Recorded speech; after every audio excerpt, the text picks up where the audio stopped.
নমস্কাৰ ছাৰ বাইদেউসকল।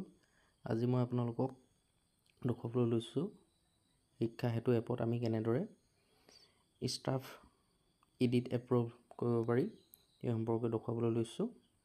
আপোনালোকে ভিডিঅ'টো চাই যাব। প্ৰথমে আপোনালোকে শিক্ষা সেতুত আপোনালোকৰ বিদ্যালয়ৰ ডাইচ কোড দিব, পাছৱৰ্ড দিব, তাৰপিছত আপোনালোকে লগইন কৰি দিব। লগইন কৰাৰ পাছত আপোনালোকে ডাছবৰ্ডত যাব।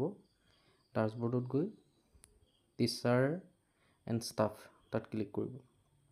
টিচাৰ এণ্ড ষ্টাফ ক্লিক কৰি আপোনালোকে ইডিট এপ্ৰুভেললৈ যাব। কাৰণ ইডিট আপোনালোকে আগত কৰিছিলে যিহেতু, কিন্তু আপোনালোকে এপ্ৰুভ নকৰিলে সেই ইডিট মানে তেনেকৈ থাকি যাব, ডাটাখিনি এপ্ৰুভ নহ'ব। সেয়েহে আপোনালোকে ইডিট এপ্ৰুভেলত ক্লিক কৰিব। ইডিট এপ্ৰুভেলত ক্লিক কৰি মই যিহেতু কেইবাটাও ডাটা কৰা হ'ল, মানে এটা ডাটা আপোনালোকক দেখুৱাবৰ বাবে আপোনালোকৰ ডাটাবিলাক এনেকৈ ওলাই যাব। মই যিহেতু কৰিলোঁ, আমাৰ বাকী ছাৰৰ কৰা হ'ল, বাকী ছাৰসকলৰ কৰা হ'ল কাৰণে আপোনালোকক ক্লাছ এটা দেখুৱাব লৈছোঁ আপোনালোকক। তাৰপিছত আপোনালোকে ভিউত ক্লিক কৰিব। ভিউত মানে আপোনালোকে কি ডাটা দিছিল সেই সম্পৰ্কে ইয়াত দেখুৱাব।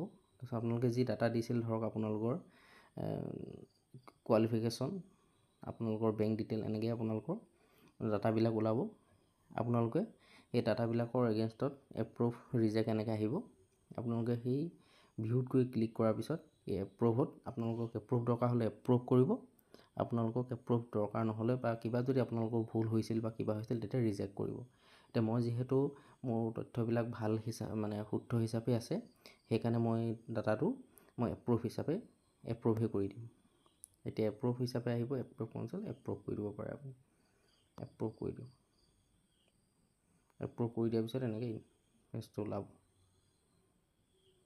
এনেদৰে আপোনালোকে টিচাৰ প্ৰফাইল আমি ইডিট যিহেতু কৰিছিলোঁ, এতিয়া টিচাৰ প্ৰফাইলৰ ইডিটৰ যে এপ্ৰুভেল, সেই এপ্ৰুভেল কৰিবলৈ নহ'লে আপোনালোকৰ ডাটাবিলাক তেনেদৰে থাকি যাব।